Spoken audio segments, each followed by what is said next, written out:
Hey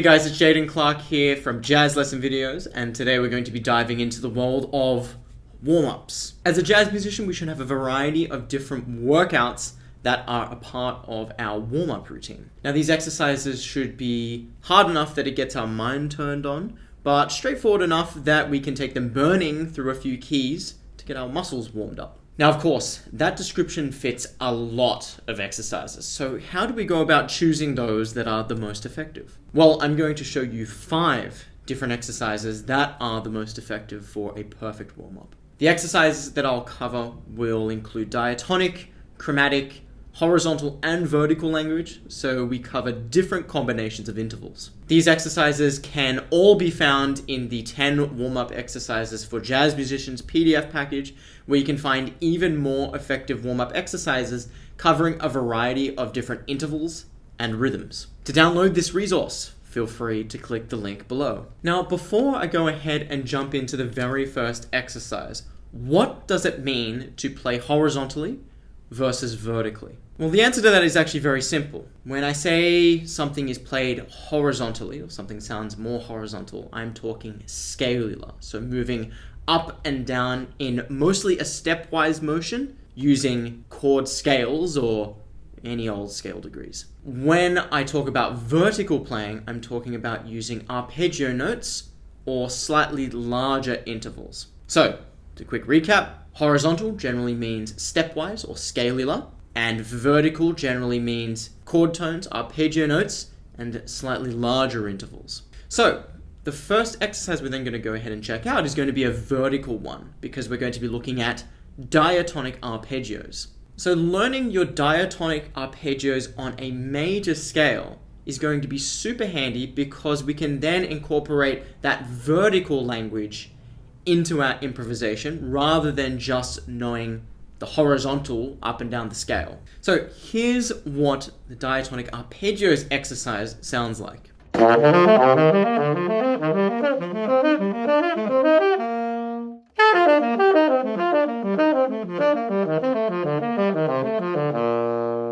So as you can see, we are playing a 7 arpeggio, right? 1, 3, 5, 7, starting from every note in major scale. Now, this is useful because you're then able to create the diatonic chords that make up most of modern music. So you can see you got your 2, which is a D minor 7 chord. You have your 3, which is an E minor 7. Your 4, which is an F major 7. Your 5, which is a G dominant 7.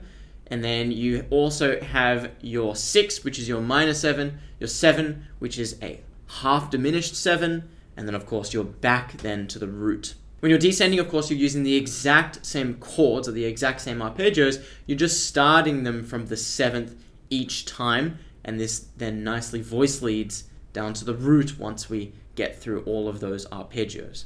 As you can see, this particular exercise is a really, really great one to have in our warm-up routine, as it focuses on those chord tones, focuses on those larger intervals, and it is a great vertical addition to our warm-up. Okay, so moving on to our next exercise here. Before I do this, I want to also quickly recap diatonic versus chromatic. Now, this is a pretty easy one, but diatonic means simply we are taking notes from a scale and only from a particular scale. And chromatic means, well, taking notes from the chromatic scale. So it could be notes outside of the particular chord scale, it can be notes from the chromatic scale. Pretty much anything that is not diatonic, you can consider to be chromatic. So that also means that the first exercise, the diatonic arpeggios, well, it's diatonic because we didn't use any chromatic notes, we didn't use any notes outside of the chord scale that we were playing those arpeggios on. Now the next exercise we're going to go ahead and check out is going to be horizontal. We're moving up and down the scale with little skips here and there. So you'll be able to hear this right now.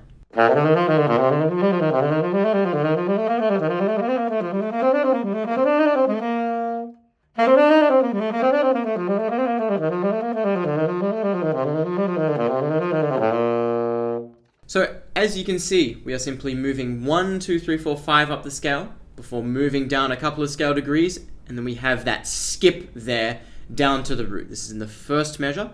and then we are able to voice lead nicely up to the next scale degree and play that whole cell again. Now the descending pattern is very, very similar, except we ascend 4 notes. So as you can see there in the beginning, we go 1, 2, 3, 4 up the scale. Then we change direction 1 note earlier before moving down the scale. We've got that exact same skip, and we actually voice lead exactly the same way as the ascending version. It's just that because we ascend that 1 less note, we're able to continue this particular cell down diatonically. Now, of course, you might be thinking, why would we choose something like this to put in our warm-ups rather than simply just playing the scale up and down? It is very, very similar. Now, what I would say to that is simply adding that little skip and taking a particular cell up through the diatonic chords, essentially. As you can see, we're starting each measure on a different scale degree, right? In the ascending, we are ascending up the scale. You've got that scale note on beat 1 of every measure, and vice versa on the way down. This is a much superior way to get to know your scales in a way that you can then use them for improvisation. Now, the key when working with warm-up exercises is we want something that's going to not only challenge our muscle memory, but develop it and solidify it. So having something like this is going to be much more beneficial for your improvisation than simply moving up and down the scales. Okay, so in this next exercise that we're going to check out, we're going to be checking out something that's very, very similar, except now we are adding some chromaticism. While we're also adding chromaticism, we're also keeping our pattern horizontal, using only stepwise motion. So here is the next exercise.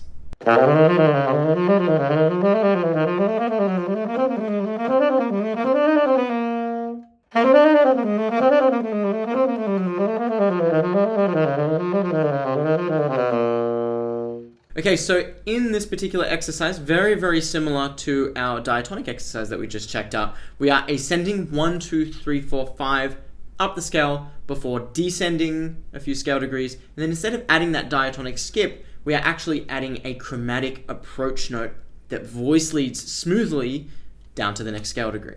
So this happens every single measure, this same pattern. One thing that you need to watch out for, at least when playing this on a non-symmetrical scale like the major scale, is when we have a change in interval between the scale degrees. So think about it. If you have a whole step between a scale degree, that means you can actually put a half step in between them. Well, if you have a half step between scale degrees, you're going to have to do something different. You can't put another half step in between those 2 scale degrees, and that is what happens there in measure 2. Notice how in measure 2 we still have that chromatic note, and the pattern still remains the same. We ascend 5 notes, descend 3, and then we have that chromatic note. But instead of that chromatic note being in between because we can't fit it, we simply put a chromatic approach note below. So this happens when there is a half step between 2 scale degrees.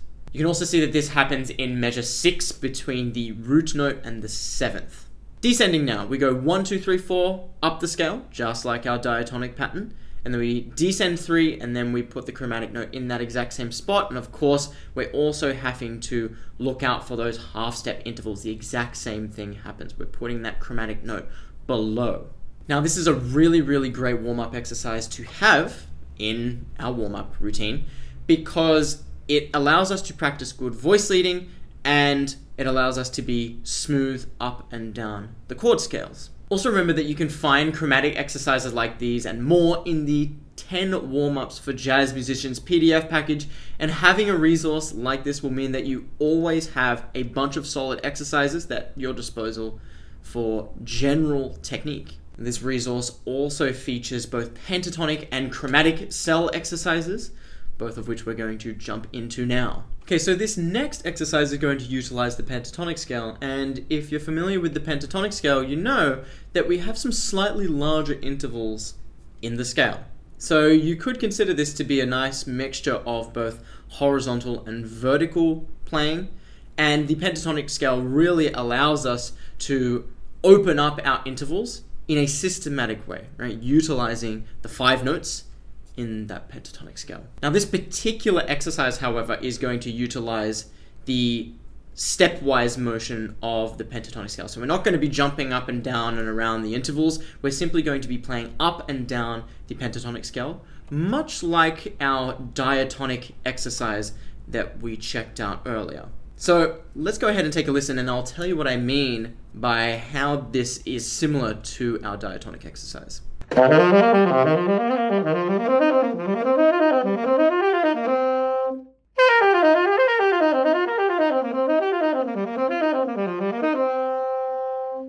So as you can see, we look at our first measure here. We're starting on the root note of the pentatonic scale. We're going flat 3, 4, 5, flat 7. Those are all the notes of the pentatonic scale. And then we are descending in that exact same way. Notice though, just before we move to the next measure, we actually skip one note of the pentatonic scale. So we skip that flat 3, we move down to the root, and then we move up to the flat 3 on beat 1 of the next measure.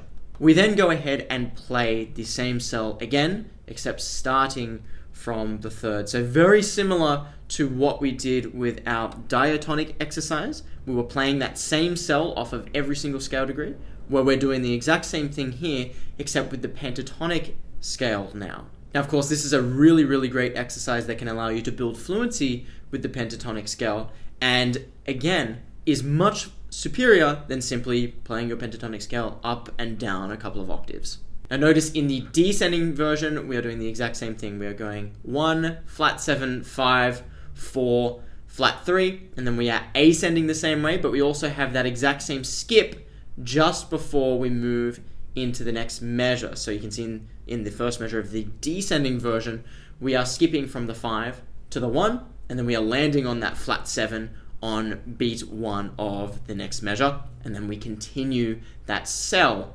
down diatonically through the pentatonic scale. Now, like all of our warm-up exercises, you should be playing this burning through 12 keys. That is the aim, so really do go ahead and work on these one at a time.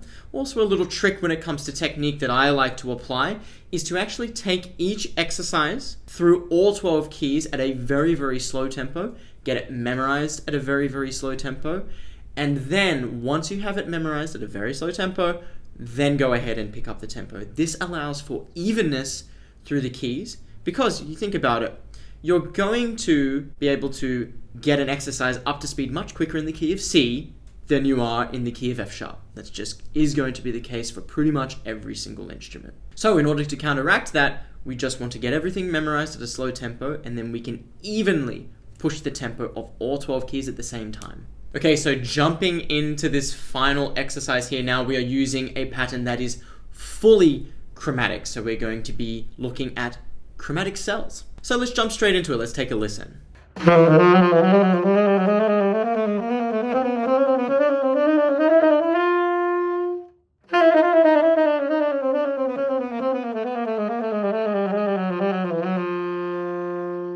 Okay, so you can see the cell that we are using. Let's treat the first note as the 1. So the cell that we're using is 1, and then we have a chromatic note down a whole step, and then we return to the 1. That is our cell, right? It's a 4-note cell, 4-note chromatic cell.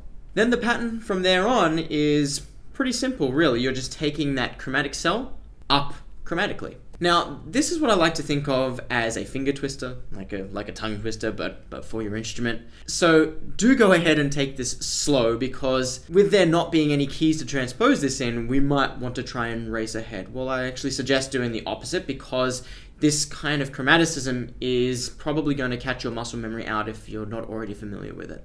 Also notice in the descending version, we are using the exact same chromatic cell. We're just going down the chromatic scale.